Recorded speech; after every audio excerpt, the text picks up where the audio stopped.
forma de vida del món quotidià,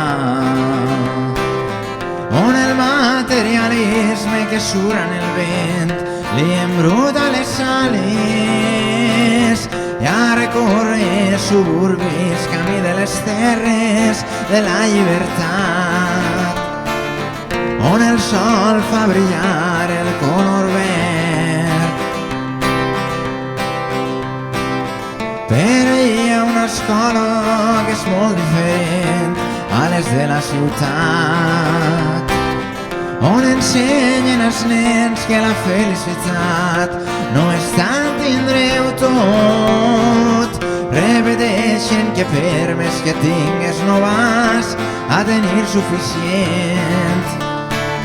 si està buida la part de sentiments,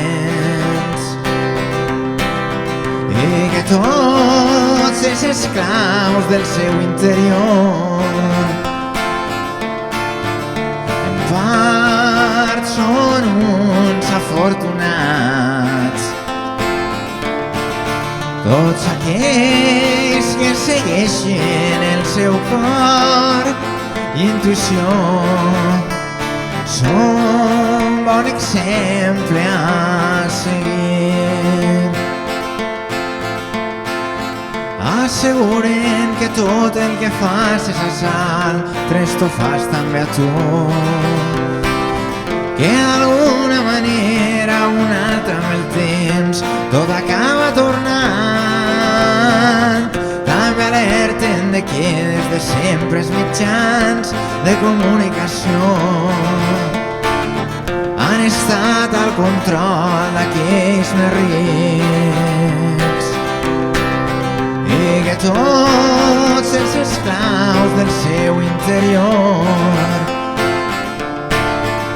en part són uns afortunats, tots aquells que segueixen el seu cor i intuïció són bon exemple a seguir.